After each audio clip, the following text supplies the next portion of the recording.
বাঁচলে বাঁচার মতো বাঁচো, মুনাফিকের জিন্দিগি দরকার নাই। আমার দেশের মানুষগুলো ওরা সত্য কথা বলতে চায় না, আমার দেশের মানুষ হক কথা বলতে চায় না। আরে এই দুনিয়াদারি দিয়ে কি হবে? তোমার কি দরকার? সুদের টাকা দিয়া 8 প্রকারের আইটেম দিয়ে ভাত খাওয়ার কি দরকার?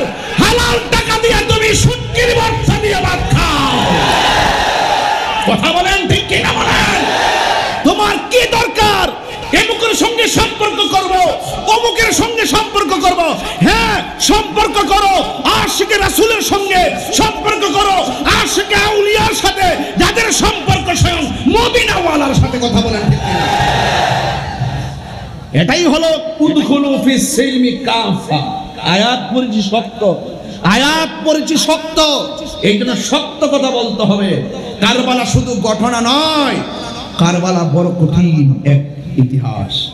আরে আমি তো এমন ব্যক্তি যেই দেশের মধ্যে যাওয়ার পরে অনেক মানুষ আমারে ডাক দিয়া বলছে, হুজুর দাঁড়ায় নবীরে সালাম দিবেন না। আমি তখন বলছি, সর্বপ্রথম আমি নবীরে সালাম দিব, তোমাদের ডরে যদি আমি সালাম না দেই তাইলে আমার নবী বেজার হয়ে যাবে। কথা কোন ঠিক কিনা? এই জন্য যুবক ভাইয়ের আমার, অনেক পোস্টারের মধ্যে নারায়ে তাকবীর লেখে, আল্লাহু আকবার লেখে, নিচে নারায়ে রিসালাত লেখে না।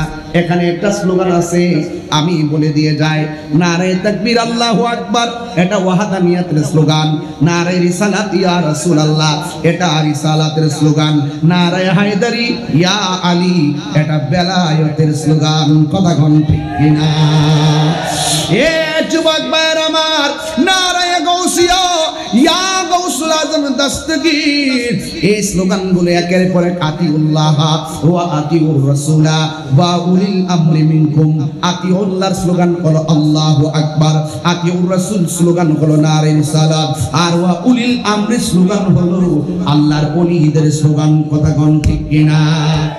আল্লাহ রাব্বুল আলামিন কোরআনুল কারীমের মধ্যে সুন্দর করে বলে দিয়েছেন, ইয়া আইয়ুহাল্লাযীনা আমানু দুখুলু ফিস সিলমি কাফা। হ্যাঁ ইমানদারগণ, তোমরা ইসলামের মধ্যে পরিপূর্ণভাবে ইসলামের মধ্যে প্রবেশ করো। এখান থেকে কারবালা সহজ করে আপনারা বুঝে যাবেন। ইসলামের মধ্যে পরিপূর্ণভাবে প্রবেশ করো, তার মানে বোঝা গেল 100 থেকে 100% ইসলামে প্রবেশ করা লাগবে। 2% 1% বাদ দেওয়া যাবে না। নবীকে মানলে 90 ভাগ না 100 ভাগ।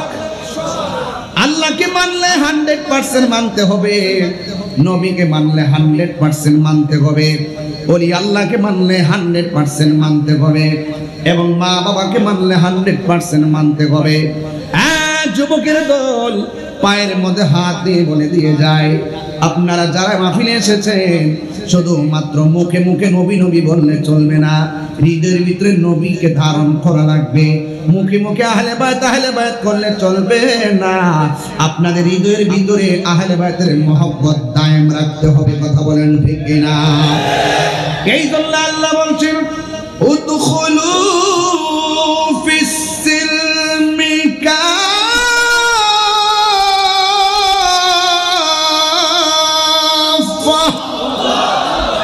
আল্লাহ রাব্বুল আলামিন বলেন, তোমরা ইসলামের মধ্যে পরিপূর্ণভাবে প্রবেশ করো। এই জন্য যারা মুখে মুখে ইসলাম বলে হৃদয়ে ইসলাম নাই তারা মুনাফিক। যারা মুখে মুখে ইয়া হুসাইন বলে, আমাদের এমপি মহোদয় বলেছিলেন, অনেক চিঠি লিখেছে, তারা জবান দিয়ে উচ্চারণ করে করে কাগজে চিঠি লিখেছে, চিঠি লিখে লিখে ইয়া হুসাইন বলে বলে তাকে নিয়েছেন। আবার এটাও লিখেছেন যে যদি আপনি না আসেন, আপনার কাছে যদি আমরা বায়াত না হয়ে মরে যাই, হাসরের ময়দানে আপনার বিরুদ্ধে নালিশ করব। তার মানে তাদের মুখের মধ্যে ইয়া হুসাইন ছিল, লেখার ভাষা অনেক সুন্দর ছিল, চিঠির ভাষা অনেক ভালো ছিল, কিন্তু অন্তরের মধ্যে মুনাফিকি ছিল। অন্তরের খবর কেউ জানে না, জবানটা খুলে বলুন অন্তরের খবর জানে কে? এই জন্য আমার যুবক ভাইয়েরা, শুধুমাত্র মুখের কথা শুনলে বিশ্বাস করবেন না, তার টুকা দিয়ে দেখতে হবে। কিভাবে টোকা দিবেন? দেখবেন যখন মসজিদে আজান হয়েছে, তাকায় দেখবেন সে মসজিদে আড্ডা মারে নাকি মসজিদে যায়। তাইলে মুখের মধ্যে দাঁড়িয়ে আছে, আবার মুখের মধ্যে নামাজ আছে, কিন্তু হাকিকতে মসজিদে নামাজ নাই। এই সমস্ত মুসল্লির কোনো দাম নাই। কথা বলেন ঠিক কিনা? দেখবেন অনেকে নবী নবী করে, টোকা দিয়া দেখবেন আমার নবীকে জিন্দা নবী মানে কিনা। কিছু টোকা দিতে হবে, টোকা দিয়া দেখবেন আমার নবীকে জিন্দা নবী মানে কিনা। টোকা দিয়া দেখবেন আমার নবীকে শাফাআতকারী মানে কিনা। হাসরের ময়দানে নবী সুপারিশ করবে, এটা মানে কিনা। এই সমস্ত আকীদাকে বিশ্বাস করে আর আমার নবী যা বলেছেন তা সে করে, আর যা নিষেধ করেছেন তা দিকে দূরে থাকে। এই সমস্ত বিষয়গুলো টোকা দিয়ে দিয়ে দেখতে হবে। আবার দেখবেন মুখে মুখে শাহজালাল ইয়ামনির নাম নিবে, গোলাম রহমান মাইজভান্ডারী রহমাতুল্লাহ আলাইহির নাম নিবে, কিন্তু টোকা দিয়ে দেখবেন মাঝে মাঝে খেয়াল করবেন সে জিয়ারত মানে কিনা। যদি সে জিয়ারত মানে, আল্লাহর ওলিকে মুখে মানে, কাজে কর্মে ওই জিয়ারতে যায়, তার মানে বুঝতে হবে তার মুখের আল্লাহর ওলির নাম দাম আছে। কথা কোন ঠিক কিনা? এইভাবে টোকা দিয়া দেখবেন অনেক উলামায়ে কেরাম মাহফিলে এসে মা বাবার কথা বলে, টোকা দিয়া দেখবেন সে বাড়িতে মা বাপের খেদমত করে কিনা। অনেকে মুখে মুখে মৌলা আলী জিকির করে, আবার টোকা দিয়া দেখবেন সে সাহাবায়ে কেরামকে মানে কিনা। আবার অনেকে দেখবেন সাহাবায়ে কেরামের গুণগান করে, টোকা দিয়া দেখবেন আহলে বায়তকে মানে কিনা। এইগুলা হলো কষ্টিপাকর। এই সমস্ত বিষয়গুলোর ব্যাপারে আমার আল্লাহ অ্যালার্ট করে দিয়েছেন, ইয়া আইয়ুহাল্লাযীনা আমানু খুলু ফিস-সিলমি কাফা। এটার নাম হলো কাফা। মানলে মানার মতো মানতে হবে। আরে আমি তো এমন ব্যক্তি যেই দেশের মধ্যে যাওয়ার পরে অনেক মানুষ আমারে ডাক দিয়া বলছে, হুজুর দাঁড়ায় নবীরে সালাম দিবেন না। আমি তখন বলছি সর্বপ্রথম আমি নবীরে সালাম দিব, তোমাদের ডরে যদি আমি সালাম না দেই তাইলে আমার নবী বেজার হয়ে যাবে। কথা কোন ঠিক কিনা? এই জন্য যুবক ভাইয়ের আমার, অনেক পোস্টারের মধ্যে নারে তাকবীর লেখে, আল্লাহু আকবার লেখে, নিচে নারে রিসালাত লেখে না। এখানে একটা স্লোগান আছে, আমি বলে দিয়ে যাই, নারে তাকবীর আল্লাহু আকবার এটা ওয়াহাদানিয়াতের স্লোগান, নারে রিসালাত ইয়া রাসূলুল্লাহ এটা রিসালাতের স্লোগান, নারে হায়দারি ইয়া আলী এটা বেলায়েতের স্লোগান। কথা কোন ঠিক কিনা? এ যুবক ভাইয়ের আমার, নারে গাউসিয়া ইয়া গাউসুল আজম দস্তগীর, এই স্লোগানগুলো একের পর এক আতিউল্লাহ ওয়া আতিউর রাসূলা ওয়া উলিল আমরি মিনকুম। আতিউল্লাহর স্লোগান হলো আল্লাহু আকবার, আতিউর রাসূল স্লোগান হলো নারে রিসালাত, আর ওয়া উলিল আমরি স্লোগান হলো আল্লাহর ওলিদের স্লোগান। কথা কোন ঠিক কিনা? এইগুলা হলো কাফা। সব মিলাইয়া শুধুমাত্র নামাজ পড়লেই মুমিন হওয়া যায় না। কারবালার জমিন নিয়ে আলোচনা করতে বলেছেন। কারবালার জমিনে ফুরাতের পানি দিয়া মুসলমান ওযু করেছে, ফুরাতের পানি দিয়া ওযু কইরা আবার আজান দিয়েছে। আজান দেওয়ার পরে জামাতে নামাজ পড়েছে, কিন্তু নামাজের কম নাই, আজানের কম নাই, ওযুরও কম নাই, কিন্তু হাকিকতে আহলে বায়াতের সঙ্গে বেয়াদবি করেছে। আমি আপনাদের কাছে জানতে চাই, এদের নামাজের কোনো দাম আসেনি। এই জন্য তারা পরিপূর্ণ হতে পারে নাই। পরিপূর্ণ হলো তারা, আল্লাহ রাব্বুল আলামিন কোরআনে বলেছেন, মা আতাকুমুর রাসূলু ফাখুযুহু ওয়া মা নাহাকুম আনহু ফান্তাহু। আল্লাহর পক্ষ থেকে আমার নবী কল্যাণকর যা নিয়ে এসেছেন তা গ্রহণ করতে হবে, যা থেকে নিষেধ করেছেন তা থেকে দূরে থাকতে হবে। এই জন্য হালাল ধারণ করতে হবে, হারাম থেকে নিজেকে দূরে সরাইয়া রাখতে হবে। তাইলে আল্লাহও পাবো, আমরা নবীও পাবো। কথা বলেন ঠিক কিনা? হ্যাঁ যুবক ভাইয়ের আমার, নিজের জীবনের কত সময় কাটাইয়া দিয়েছেন, আসমান থেকে বৃষ্টি হইতেছে, আল্লাহু আকবার কোন না কেন? আসমান থেকে বৃষ্টি হইতেছে, ঘরের টিনের ছিদ্র দিয়া পানি পড়লে পানিটা বন্ধ করে দেন। উপরে তিরপাল আছে নাকি? উপরে আছে? উপরে ওয়াটারপ্রুফ দিয়েছেন। ওয়াটারপ্রুফ যে করেছেন যেন আপনার গায়ে পানি না পড়ে, কিন্তু আপনার পাশে একটা গুরুস্থান আছে, ওই গুরুস্থানটার ভিতরে বৃষ্টির পানি পড়তে পড়তে কবরটা গলা পর্যন্ত হয়ে গেছে। বৃষ্টির পানি পড়তে পড়তে কবরটা কোমর পানিতে ভাসতেছে। ওই কবরের ভিতরে আপনার বাবা আছে, ওই কবরের ভিতরে আপনার মা আছে, ওই কবরের ভিতরে আপনার ভাই আছে। যুবক, দুনিয়ার ঘরের পানি ছিদ্র বন্ধ করে দেন যেন পানি না পড়ে, কিন্তু কবর এমন একটা জায়গা, অসহায় জায়গা, ওই জায়গার ভিতরে পানি ঢুকে আছে, লাশের হাড্ডিগুলা ভাসতেছে।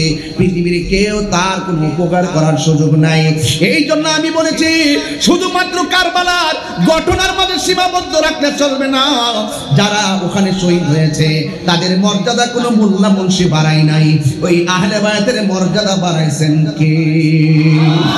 এই আওয়াজে মানি না, জবান খুলে বলেন কে? ওই আল্লাহ রাব্বুল আলামিনের পক্ষে যারা থাকবেন, নবীর পক্ষে যারা থাকবেন, আল্লাহ রাব্বুল আলামিন বলেন যারা আমার বন্ধু হবে, আমি আল্লাহ যারা আমি আল্লাহকে ভালোবাসবে, যারা আমার নবীকে ভালোবাসবে, যারা নবীর আওলাদকে ভালোবাসবে, এরা আমি আল্লাহকে যেন ভালোবাসলো। এই জন্য আমার যুবক ভাইয়েরা কথাগুলো মনোযোগ দিয়ে শুনতে হবে। গভীর রজনী আমি ডানে বামে যাব না। এই দুনিয়াতে ডানে বিপদ আছে। এখন এমন কিছু কথা আছে আমি বলতে গেলে আমার গলা চিপদা ধরবো, ওই ডান দিক দিয়ে আমার গলা চিপ দিতে আসবে। এমন কিছু হক কথা আছে ডান দিক দিয়ে আমার গুলি চালাইবো, এমন কিছু হক কথা আছে পিছন দিক দিয়ে আমার গুলি চালাইবো। এমন কিছু হক কথা আছে বললে আমার ডান দিক দিয়ে ধরবো, আমার বয়কট করব। এমন কিছু হক কথা আছে বাম দিক দিয়ে আমার দইরা বয়কট করবে। কিন্তু সবাই কিন্তু এটারে ডরায় না। যেমন আমার চতুর্দিক দিয়ে যদি আমার হক কথা বলার জন্য মারতে আসে, আদর্শ উচ্চ বিদ্যালয়ের সব পোলাপান হকের জন্য এই মুহূর্তে জীবন দিতে রাজি আছি না? না,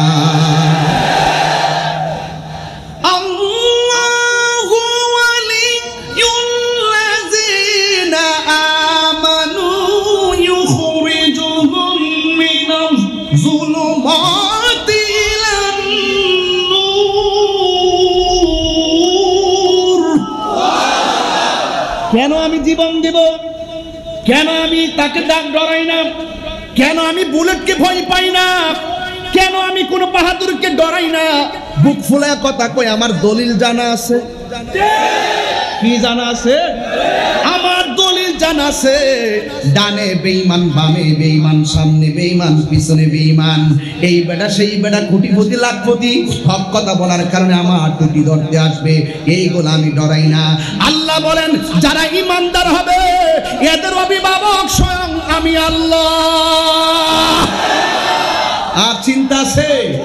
আমি আল্লাহ যখন কাহারও অভিভাবক হয়ে যাব, সে যতই অন্ধকারে থাকুক না কেন, যতই বাধার সম্মুখীন থাকুক না কেন, যত ধরনের মুসিবতের মধ্যে থাকুক না কেন, আমি আল্লাহ রাব্বুল আলামিন ওয়াদা করলাম আমি আল্লাহ তাদেরকে অন্ধকার থেকে আলোর পথে নিয়ে যাব। আর জোরে জোরে কোন সুবহানাল্লাহ। এই জন্য আমি বলছি উদখুলু ফিস সিলমি কাফা, বাঁচলে বাঁচার মতো বাঁচো। মুনাফিকের জিন্দিগি দরকার নাই। আমার দেশের মানুষগুলো ওরা সত্য কথা বলতে চায় না। আমার দেশের মানুষ হক কথা বলতে চায় না। আরে এই দুনিয়াদারি দিয়ে কি হবে? তোমার কি দরকার? সুদের টাকা দিয়া 8 প্রকারের আইটেম দিয়ে ভাত খাওয়ার কি দরকার? হালাল টাকা দিয়ে তুমি শুটকির বর্ষা দিয়ে ভাত খাও। কথা বলেন ঠিক কি না বলেন? তোমার কি দরকার? এমুকের সঙ্গে সম্পর্ক করব, অমুকের সঙ্গে সম্পর্ক করব। হ্যাঁ, সম্পর্ক করো আশিকে রাসূলের সঙ্গে, সম্পর্ক করো আশিকে আউলিয়ার সাথে, যাদের সম্পর্ক স্বয়ং মদিনাওয়ালার সাথে। কথা বলেন ঠিক কি না? এটাই হলো উদখুলু ফিস সিলমি কাফা। আয়াত পড়েছি শক্ত, আয়াত পড়েছি শক্ত। এই জন্য শক্ত কথা বলতে হবে। কারবালা শুধু ঘটনা নয়, কারবালা বড় কঠিন এক ইতিহাস। আপনারা কি কষ্ট পাচ্ছেন আমার কথা? রাগ করতেছেন? দুশ্মনের সঙ্গে সম্পর্ক করবেন? এই দুনিয়াদারি অল্প দিন, এই দুনিয়া ছেড়ে চলে গেলে, আরে বাড়ির পাশে আলু ক্ষেত, আলু লাগাইলেই ঘরে আলু আসবে, ধান বুনলেই ধান আসবে, ভুট্টা লাগাইলে ভুট্টা আসবে। জমিনে কিছুই যদি না লাগান, ঘরে কিছুই আসবে? কিছু আসবে? কিছুই আসবে না। তো সুতরাং দুনিয়ার জমিনে যদি ভালো কাজ করেন, আখিরাতে আপনি ভালো কিছু পাবেন। এই দুনিয়ায় যদি মন্দ কিছু করেন, আখিরাত আপনার জন্য মন্দ হয়ে যাবে। আর দুনিয়ার ভিতরে হারাম টাকা দিয়ে ফল ফলাদি খাইবেন, আর আখিরাতের রিজিক বন্ধ হয়ে যাবে। এই দুনিয়াতে কষ্ট করে খাবেন, আখিরাতে অডেল ফল ফলাদির ব্যবস্থা করে দিবেন কে?